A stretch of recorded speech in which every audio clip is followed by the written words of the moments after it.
Milhares de canções, milhões de discos vendidos e de espectadores em delírio ao longo de 59 anos de carreira musical. Se a vida do meu convidado de hoje fosse contada em números, era um livro de somar. De somar elogios, mas também de somar polémicas. De somar aplausos, mas também de somar críticas. De somar discos de ouro e de platina, mas também de anticorpos e invejas. José Cid não é uma celebridade, é um mito. As palavras são do próprio. E nos próximos 30 minutos vamos perceber porquê a história de um monárquico coroado rei da música portuguesa. José Cid, ainda bem que vieste a este programa. Muito obrigado, ainda bem que me convidaste. Sempre quiseste ser músico, mas és um autodidata, nunca estudaste uma nota. Efetivamente, o meu projeto de vida foi tocar e cantar desde miúdo. Eu lembro-me, outro dia, de repente, lembrei-me que eu era muito pequenico. As minhas irmãs eram 10 anos mais velhas que eu, portanto, imagina que eu tinha 4 ou 5 anos e as minhas irmãs tinham 14 e 15. E elas tratavam-me por menino. Então, e o menino o que é que quer ser? Eu dizia, eu quero cantar na rádio. E elas, mas isso não pode ser. Eu vivia no Ribatejo, numa província, lá numa terra do Ribatejo. Isso não pode ser, os meninos não cantam na rádio. Mas é o que eu gosto, é de ouvir a rádio e cantar. Mas o que é que te fascinava? Era o facto de ouvir canções e a minha musicalidade, a minha sensibilidade, me atrair exatamente para aquilo que era essencialmente a minha essência e aquilo que depois mais tarde foi o meu projeto de vida e é o meu projeto de vida. Se tivesse tido alguma formação musical, sentes que o teu caminho teria sido diferente? Mas eu tive uma grande formação musical, não clássica. Em pequenito, a minha mãe levava-me na caminhonete da carreira 3 vezes por semana a aulas em Santarém, que era a cidade mais perto. Houve lá, era uma altura em que as caminhonetes de carreira iam com cabras e galinhas lá em cima no Tejadilho. Horas, para fazer aqueles 25 km, pelo menos uma horita era tiricado. E eu lembro que eu tinha aulas de piano com uma professora que era muito conhecida em Santarém, ainda me lembro dela, a doutora Georgina Perdigão. E ela sentava-me ao piano e começava a pôr as pautas e aquelas coisas que são quase matemática para mim. Ainda hoje? E eu pedia à mãe, pede à senhora doutora, à senhora professora, para tocar ela a música. E a professora tocava. E logo a seguir, eu sentava-me ao piano e tocava. De ouvido? De ouvido. Ao que a professora ficava precisamente de boca aberta com o que estava a passar e dizia à minha mãe, isto nunca me aconteceu, este miúdo é um menino prodígio. Ora bem. Já lá vamos ao menino prodígio. Está bem. Pois, o problema é que eu escrevi, 60 anos depois, uma canção que tem a ver com essas histórias. Não só a professora de piano, como os amigos dos meus pais que diziam, mas como é que é possível, este miúdo tem 4 ou 5 anos, já canta música, já toca piano, quem é que o ensinou? Ninguém. É assim, há pessoas que nascem com jeito para pintar, com jeito para jornalismo, com jeito para jogar futebol, com jeito para cantar, como a Cátia Aveiro. Sim, claro. E depois há gente que nasce para compor canções e interpretar as suas próprias canções, como é o caso de um Jorge Palma, como é o caso de um Sérgio Godinho, ou de um Vitorino, ou de um Zeca Afonso, percebes? E humildemente a minha pessoa também é assim, a vida é assim. Sempre foste atinadinho, ouvia dizeres, a mãe diz à senhora professora, sempre foste assim muito atinadinho? Eu era muito chorão. Muito chorão. Mas era dos meus hoje 3 irmãos. Hoje não muito. Não, chorão não. Sou capaz de fazer chorar. Mas eu já chorei demais. Aliás, eu já não tenho lágrimas, sabes o quê? Já secaste? Já sequei. Mas, efetivamente, dos 3 irmãos, eu tinha 2 irmãs, eu era o mais bonzinho dos 3. Bem comportado, bonzinho no sentido bem comportado. Era o mais bonzito, era bom miudito. Por exemplo, eu lembro-me que eu não brincava com os meninos finos lá da terra, com os filhos dos médicos, todas as pessoas. Inclusive havia na minha terra os filhos do antigo, nessa altura, presidente da Assembleia Nacional, o engenheiro Carlos Amaral Neto. Eu não brincava com os meninos finos da terra, eu brincava com os miúdos da minha rua. E brincava mesmo, eram os miúdos que me divertiam muito mais do que os outros meninos que eram finos, eram um bocadinho chatos. Então eu brincava com esses miúdos e sabia que se eles caíssem, nós tínhamos um tanque onde tomávamos banho, e sabia que se eles caíssem para o tanque, a minha mãe logo arranjava uma roupa para vestir esses miúdos para eles levarem para casa. Então o que é que eu fazia? Eu tirava-os para dentro do tanque e dizia, oh mãe, agora temos que ir buscar roupa para estes meninos dessa minha roupa. Para... Eras muito bonzinho. Era bonzito. Eu era bonzito quando era miudito, mas chorão. Mas tiveste uma educação católica, conservadora? Tive católica, mas, por exemplo, a minha ida para um colégio de jesuítas durante 4 ou 5 anos, que passei... o que eu mais me lembro do colégio de jesuítas onde eu estava, que era a 300 e tal quilómetros da Chamusca, em Santo Tirso, no norte, eu demorava as 8 horas para ir. O que eu mais me lembro era o frio que eu passei. A diferença climatérica que há entre uma vila no Ribatejo e uma vila no Minho, particularmente no inverno, e depois que ganhava os prémios de canto coral todos os anos no Colégio de Santo Tirso. Ganhava sempre o primeiro prémio Portanto, de canto foi aí coral. que o teu ego começou a ser amaciado, O digamos meu assim. alter ego, talvez. O teu meu alter ego. O meu ego é uma coisa que eu acho feia e procuro combater. O meu alter ego é quase o inevitável, sabes?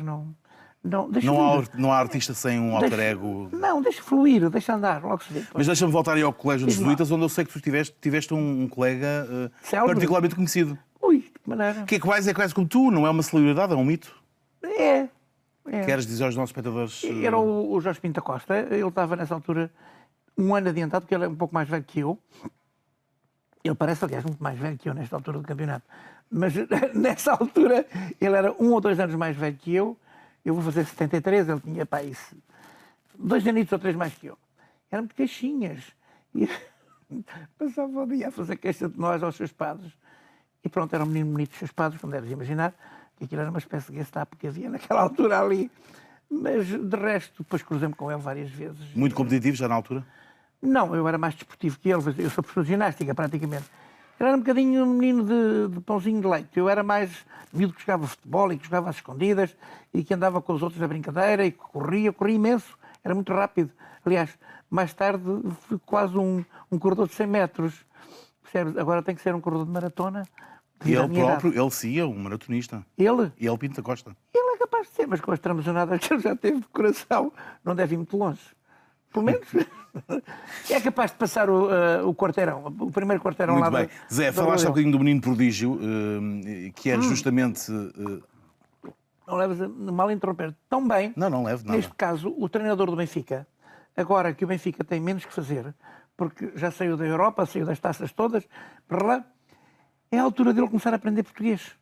Umas boas lições de português para o treinador do Benfica, que é o nosso melhor treinador. Mas estás a candidatar-te? Não. Nem pensar, não tenho pachorra para isso. Tem mais que fazer. Mas eu acho que ele, com o tempo que tem, assim como o Pinto da Costa, tem tempo para, enfim, para controlar as coisas e ter namoradas mais novas, o que eu acho complicado, são competições que não se pode ter aos 70 anos. O treinador do Benfica, que é o melhor treinador A voz da português, experiência que fala. eu digo isto porque eu acho neste momento que ele é mesmo o melhor treinador, um dos melhores treinadores do mundo. Se ele falasse um bocadinho melhor português, e tem tempo agora, é esta temporada que ele vai ter tempo, o Benfica já deve ter ganho o campeonato, deve ter tempo para aprender a falar português. Era uma boa, Portanto, era um bom conselho que eu dava. tu revolucionavas o futebol português, num instantinho. Não revolucionava nada. Eu acho que o futebol português está muito bem, está bem entregue. Tenho pena que as grandes equipes tenham que vender os seus jogadores, os seus gigadores, para equilibrarem enfim, os seus orçamentos, que só já compro por ela fora muito desequilibrados. Eu também faço um desporto em que eu sinto isso, porque eu fui praticante de hipismo e até cheguei a fazer alta competição. Terminei há 2 anos. Os grandes cavaleiros portugueses, quando têm um bom cavalo, que se bate a nível internacional, o que é muito difícil neste momento, vendem-no. Isto é, ficam em gíria apiados. Que é o que acontece às boas equipes portuguesas. Que é quando formam os jogadores, quando rentabilizam os Assim que jogadores. têm, lá se vão eles embora, brilhar para outros países. E é uma característica que nós temos portugueses, é que lá fora somos bestiais. Eu gosto muito de futebol e, portanto, posso ficar contigo a falar de futebol durante mais alguns minutos, se quiseres, mas voltamos à música. Eu joguei futebol, era ponta esquerda, mas... Eu nunca joguei. Mas podes começar a jogar, fazia-te bem. A qualquer momento, achas que há um Cristiano Ronaldo em potência em mim? Pode ser que... Há potencialmente uma pessoa para estar na primeira fila a aplaudir. Muito bem. Cristiano Ronaldo. Já não é mau. Já não é mau. Voltamos à música e ao menino prodígio de que falavas há bocadinho. Tu de facto, eras mesmo um menino prodígio em 1972. Era um bocadinho. Gravaste na Valentim de Carvalho, vendeste com o teu 20 anos 100.000 cópias, que era uma loucura na altura. Mais que a Amália, Quer dizer, mas o vender também não é um... Era na altura e é agora, porque agora então isso é impossível. O vender não é um alibi para uma carreira. O Zeca Afonso não vendia muito. A Amália também não vendia muito. Os Chutes Pontapés não é tido como uma banda que venda muito e, no entanto, são carreiras muito sólidas. Eu tive um período em que vendi realmente muito. muitíssimo. Era de longe o cantor na Valentim Carvalho que mais vendia.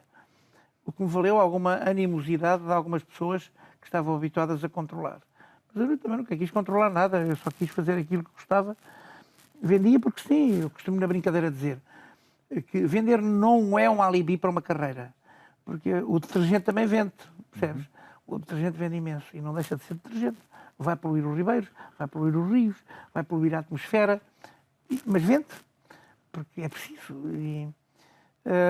Vender nunca foi muito o meu objetivo. O meu objetivo foi sempre fazer canções que eu gostasse e que eu me apaixonasse por elas. Isso podes ter a certeza. Mas houve uma época em que vendeste de facto muito, depois houve outra época de algum caso e já lá vamos a ela. Apesar de teres feito mesmo nessa época, e estamos a falar agora nos anos 90, uma época em que estiveste mais apagado do ponto de vista mediático, apesar de teres feito, quanto a mim, alguns dos teus melhores trabalhos que não venderam. Finalmente há alguém que me diz-me. Não, acho mesmo. Mas já lá vamos a isso. Eras um cantor que vendias muito, mas os teus discos passavam não tanto na rádio como tu gostarias. Pois. Nem hoje. E hoje vão bastante de vez em quando. Eu tive durante muitos anos um braço de ferro com a rádio. Não aceitei muito a ideia de rádios controladas por playlist, em que os próprios radialistas não têm direito a ter uma iniciativa e a ter uma opinião. Passam o que lhes é mandado. Dentro daquilo que lhes é destinado, passam aquilo que têm que passar. E eles não têm mais nada do que passar as canções, alguns arranjarem umas larachas lá pelo meio para... o nome dos cantores quase que nunca se diz, mas também há alguns cantores que se percebe perfeitamente quem são, outros não. O nome dos autores, que é o mais importante numa canção, é quem a escreve. E quem escreve o poema, quem escreve a música, está fora de questão isso. Não faz parte de um biombo. E eu acho que a rádio, nesse aspecto, perdeu muito. Isto é, perdeu personalidade, perdeu critério, perdeu aquilo que se chama a grife de cada um dos radialistas. Portanto, não valeu de nada aquele teu número de pôr-se despido só com o LP à frente. Valeu. Tens aí um sofá. Mas não tem cá o disco. É verdade. Pois. Se calhar ainda valia a pena, nesta altura, com a rádio no estado em que está. Segundo o que dizes. As palavras são tuas. Segundo o que dizes, eu acrescentei segundo o que dizes. Se calhar ainda valeria a pena fazer um número idêntico. Ainda tinhas. Não. Já não tinhas. É assim, eu tinha, porque essas coisas não se perdem, são de nascença. Eu ia perguntar se tinhas vontade e coragem, não era mais nada. Tenho muito mais barriga, estou muito mais inestético. E quando eu fiz aquela foto, o que foi engraçado é que as pessoas nem quiseram saber o motivo que eu estava ali a bater-me por uma causa e que causa era. Quando John Lennon se despiu com aquela horrorosa da Yoko Ono ao lado, também ninguém sabia, só queriam saber se ele era fisicamente dotado ou não. E não era nada riba de género, coitadinho. E a Yoko Ono era uma medonha, não era? Era uma mulher que eu não deixava dormir na minha cama, de certeza. A verdade é que ninguém reparou que eu me estava a bater por uma causa e toda a gente veio-me dizer que eu estava nu. E eu não estava nu. Estava despido de preconceitos. Isto é-me a bater por uma causa. Tinhas um LP. Um LP. Porque na altura era LPs que se vendia. Se fosse agora com CDs ou MP3, estavas... O LP eu precisava de um LP. Eu uma vez peguei-me com o Miguel Esteves Cardoso. Agora o vinil está de volta, portanto. Sim, disseste... Dizer, olha, eu tapei-me com um LP, tu se calhar com uma esferográfica dava. O que foi uma bronca medalha. Muito bem. Depois o país mediático... Depois o país mediático esqueceu-se de ti. Porquê que te esqueceu de ti nos anos 90? Porque é normal, as pessoas não são eternas, as coisas são cíclicas. E eu também não estava muito interessado em grande protagonismo. Mas tu voltaste a cantar, continuaste a cantar, não te fechaste em casa, continuaste a compor, compuseste excelentes trabalhos, alguns dos teus melhores trabalhos são dessa época, desse ocaso mediático. Porquê essa... Não sei, aconteceu. Há tantas pessoas que fazem obras de arte e... Há tanta gente que escreve e que compõe e que faz obras-primas e passam despercebidas. Depois vêm as primas dos mestres de obras e passam completamente mediáticas. É o que tu fazes? São obras-primas? Algumas fiz. Eu não sou perfeito, fiz algumas coisas. O meu melhor é do melhor que é na música portuguesa. Eu tenho a nítida noção. Isto é sem falsas modestas. Eu percebo isso. Aliás, uma frase tua... Não interessa as frases. O interessa que eu... Há muitas polémicas tuas. O que interessa é que eu fiz, no antigo regime, 28 canções censuradas pelo regime, o que daria um duplo álbum fantástico, com canções fantásticas, que nunca a editora que detém essa obra pensou em reeditar. Vá-se lá saber porquê. Depois do 25 de Abril, eu não me achei na necessidade de impor às pessoas aquilo que elas tinham que pensar. E pouco, com o fade-out desta República, a falta de visão que estas últimas repúblicas têm sobre Portugal, eu conheci algumas pessoas neomonárquicas, interessantíssimas, cultas, com visão estratosférica do nosso país. E apaixonei pela ideia de uma nova monarquia progressista. Não de uma nova monarquia pelos privilégios que os reis davam nas idades médias, mas sim por novas monarquias copiando modelos como, por exemplo, no norte da Europa, que são os países menos corruptos, são os países mais culturais, com melhor nível de vida e melhor também para os pinguins viverem, percebes? Porque nós ao menos podemos desfrutar disso tudo que eles não têm. E tendo esse handicap de não terem sol, percebes? Mesmo assim conseguem ser países com sistemas políticos mais perfeitos. Não há sistemas políticos perfeitos. Todos são perfeitos, todos são imperfeitos, quando mal interpretados. Até prova em contrário. E nós temos sido mal interpretados, em minha opinião.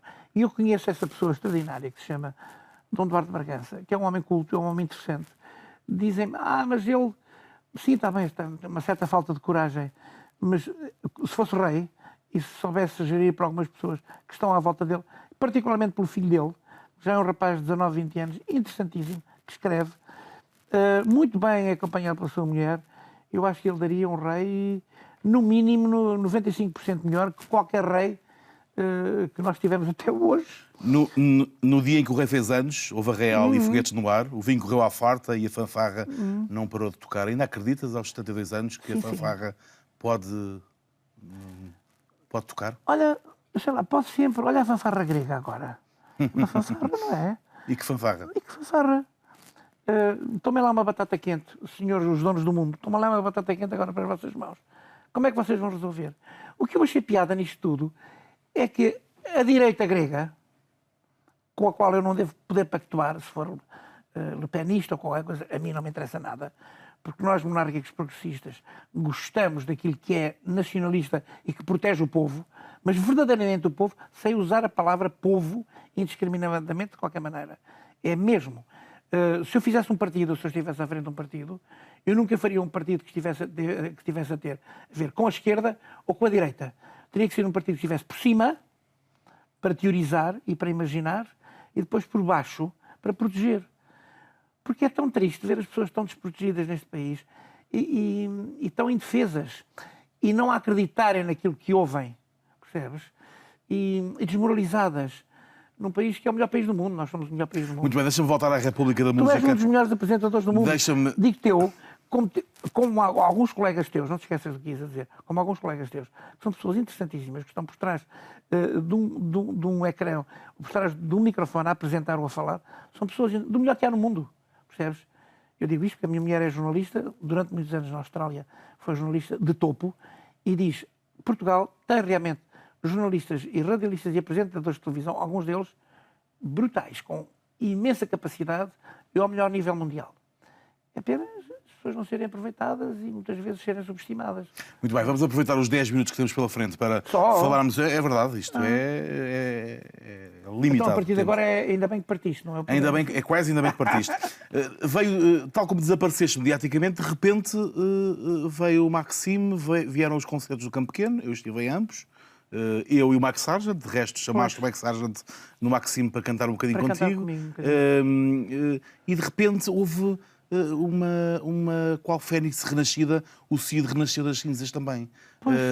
Até em festas de Câmaras das Fitas, tu voltaste a ser requisitado. Logo no Maxime, lá abaixo, aos camarins, desceu o David Ferreira e o Luís Montes. Que se viraram para mim e me disseram assim: nós não sabíamos que você cantava assim ao vivo. Eu já tinha o tempo de perceber e tempo para ter ouvido, mas não. Eu canto ao vivo, eu sou um cantor ao vivo. E esse é o meu segredo. Aqui faço concertos, disparo 20 ou 30 canções, sem grande conversa. E és empolgante, é verdade. Aqui vou eu, ajudem-me também, cantem vocês, a minha vozita está cá, tenho normalmente uma super banda para tocar comigo, e tenho mesmo. Vamos a isto. O teu primeiro concerto no Campo Pequeno é de facto memorável. Todos. O primeiro regresso é memorável. Eu faço 7 anos consecutivos no Campo Pequeno, com o Campo Pequeno sempre cheio e ululante. Este ano vou fazer o Mel Arena, a convite do Jaime Fernandes e da direção do Mel Arena. Pela primeira vez, um cantor é convidado para ir ao Mel Arena, não pagando o aluguer do Mel Arena. É convidado porque eles querem que eu vá lá. Isso é muito bom. Mas eles também me viram no próprio Mel Arena, há 3 anos, dar uma ratada no Júlio Iglesias, coitadinho, Júlio Iglesias, parecia um cantor ali suburbanito, coitadinho. Não canta ao vivo ao meu nível, mas é que não canta mesmo. E o que aconteceu é que eles viram isso. Estavam lá 20 mil pessoas. Tu próprio disse que se o Elton John tivesse nascido na Chamusca... Pois, sem o Bernie Taupin e sem o Paul Buckmaster, era complicado. E uma criança adotada na Chamusca não era feliz. Percebes? Portanto, se o Júlio Iglesias também já esteve aí. Também já esteve aí. Mas eu depois conto nos bastidores, agora não posso contar. Se o Júlio Iglesias tivesse nascido em Gondomar ou em Santo Tirso, também não tinham tido a carreira que teve. Não era complicado para eles. Era complicadíssimo para eles. Não, temos muitos cantores em Portugal a cantar muito bem e, acima de tudo, gente a compor muito bem. Nós continuamos a ser um país de poetas. É pena que a poesia não seja compensada a esses níveis. Disso, eu já ouvi dizer hoje por aí que a poesia não vende. E o sonho não vende. Mas eu acho que poderia vender. Isto é, se houvesse um país que se preocupasse mais com o lado cultural das novas gerações e das outras gerações todas e que proporcionasse a cultura de uma forma simples, direta, bonita, nacionalista, o sonho ia vender mais. No final de 2014, tu disseste numa entrevista ao Jornal Sol, não sou uma celebridade, sou um mito. Isso era o teu ego ou o teu alter ego a falar? Não, é tudo, é verdade. Ouve lá, uma celebridade é a Lili Canessas, desculpa lá, ou o Zé Castelo Branco. Eles dizem que são. E eu não sou uma celebridade dessas.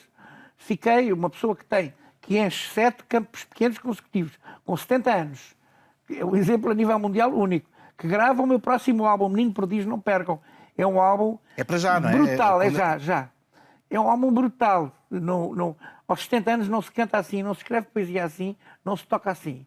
Portanto, eu acho que isso é mitificar um pouco a minha vida. Achas que Portugal reconheceu o teu mérito? Sem dúvida, particularmente o público. Eu faço 30 ou 40 concertos com dezenas de milhares de pessoas à minha frente a cantar comigo. Mas como sabes, há outros cantores que também têm muitos espectadores ululantes à sua frente. Alguns deles alugam caminhonetes de carreira Mas há carreiras assim. Há carreiras assim. Há carreiras sem carreiras. E há carreiras assim. Alugam-se, faz-se marketing e depois diz-se que é cantor. Então vamos chamar as coisas pelos seus nomes. Achas que Tony Carreira é um fenómeno de marketing? Não, eu falo de Tony Carreira porque tu publicamente já várias vezes criticaste... Eu gosto dele como pessoa, eu não gosto dele a cantar, não gosto das letras. Mas achas que é um fenómeno de marketing? Não gosto das letras, não gosto das músicas, que não são nada originais, que é para não lhe chamar outra coisa. Ele não canta nada, tu nunca vês o Tony Carreira a cantar ao vivo numa televisão. Ele não canta, percebes? E esse produto de marketing, eu tiro-lhe o chapéu... Mas porquê é que as pessoas gostam tanto dele? Porquê é que ele vende tanto? Porque Nossa Senhora de Fátima ainda não revelou milagre e, no entanto, toda a gente vai a Fátima. O que é que tu queres? É Portugal? Zé, assim. faltam-nos 6 minutos. Mas depois há o outro lado das pessoas que são interessantes e interessadas e que vão atrás daquilo que é bom. Eu estive este ano no Algarve com o Jorge Palma, o castelo de Faro cheio e o Jorge Palma a cantar lindamente e as pessoas adoraram, convidam para cantar um tema com ele. Eu tenho visto coisas que são brilhantes pelo outro lado, isto é, há sempre alternativas, só que têm que dar alternativas. Os pelouros da cultura das câmaras têm que dar alternativas às pessoas. Já dobraste os 70 anos, uma vida cheia, amaste as mulheres que quiseste amar, bebeste os copos que quiseste beber. Beber não, que eu não bebo álcool, mas pronto. Os copos de água, cantaste as músicas que compuseste e que quiseste. As mulheres que eu amei nunca me amaram. Tem piada. Finalmente encontrei a mulher certa. É uma mulher que me ama e eu sinto-me amado, protegido. É uma longa história que vem de há 40 anos atrás. É verdade. Em Melbourne, na Austrália, e encontrei finalmente a mulher... Porque todas as mulheres mais importantes da minha vida e que eu amei... Tu, aliás, dizias uma coisa inacreditável, que e mesmo era... eu digo isto, quando eu digo isto, digo mulheres, não as mulheres com quem eu me deitei na cama. As mulheres da minha vida nunca me amaram como eu as amei. Tu tens uma frase... Eu falo da minha mãe, falo da minha primeira mulher e falo da minha filha. Percebes? Finalmente tenho um neto que me ama também. Tinhas uma frase inacreditável, que é: a única mulher indispensável da minha vida é a minha mulher a dias. Pois foi. Eu, quando me separei da terceira vez... É uma coisa vez, muito simpática de se dizer. A mulher a dias é uma pessoa adorável. E faz-me falta. É a mesma há muito tempo? É, completamente. Eu não despeço pessoas assim. E é uma pessoa adorável. Dona Arminda vai uma vez por semana à minha casa e é completamente imprescindível. Só que eu agora encontrei uma pessoa na minha vida que é completamente imprescindível, que é a minha mulher atual, que é a tua colega, é jornalista, é pintora. Peço o favor para irem à net ver a pintura de Gabriela Carrascal, uma extraordinária pintora. Toda a vida pintou na Austrália como pintora de topo, usando a sua pintura para objetivos solidários. Está neste momento na Figueira da Foz, numa grande exposição, com grande êxito, e estou muito feliz, estou muito bem. Obriga-me a fazer dieta, perdi uns quilitos já. Isso é bom. É ótimo. A propósito dessas frases polémicas, dessas botadas que tu vais dizendo e que foste pontuando a tua vida ao longo delas. Como diria o Mário Soares, uma botada. Exatamente. Nunca te preocupaste muito com aquilo que os outros pensavam de ti? Podes, acho que temos tempo. Por causa da botada. As criadas antigas das tias velhas de Cascais, não, minto, as criadas antigas das tias velhas de Lamego disseram assim: minha senhora, o Dr. Mário Soares fala também francês, que até nós percebemos.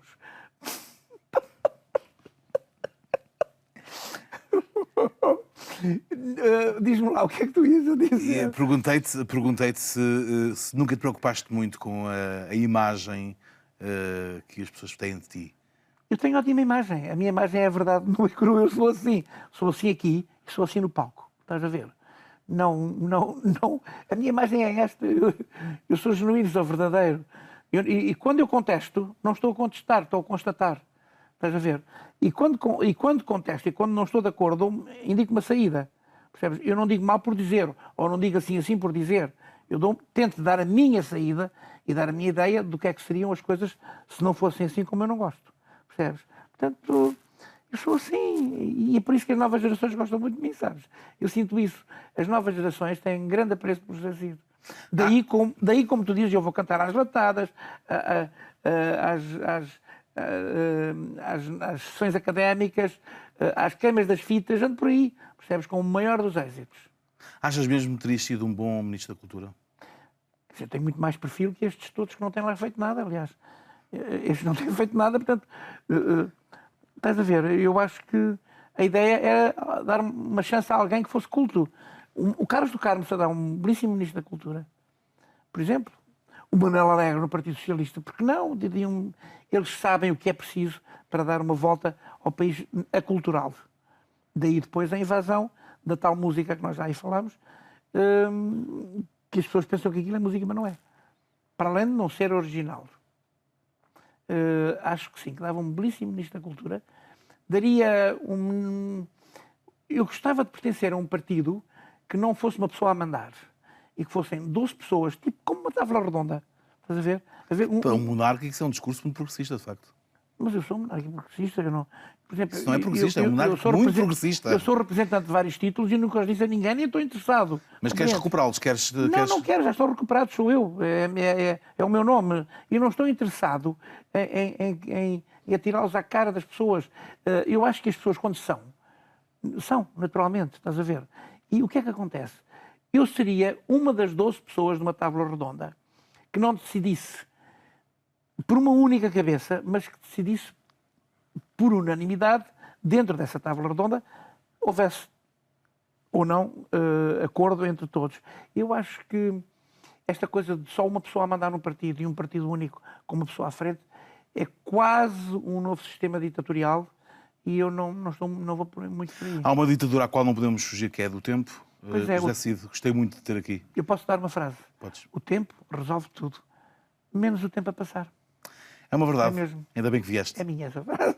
Obrigado. Ainda bem que vieste. Yeah. A história de uma língua afiada com 72 anos, José Cid, os sons sou língua e afiada. os tons de uma Não vida sou repleta de língua êxitos afiada. e de polémicas. Sou Deixamos língua essa afiada. discussão para depois das fecharmos as câmaras. Não sou. Já sabe, todas as semanas é assim na RTP Informação, conversas descontraídas com gente que tem histórias para contar. Dentro de 8 dias voltamos a marcar encontro e eu conto consigo.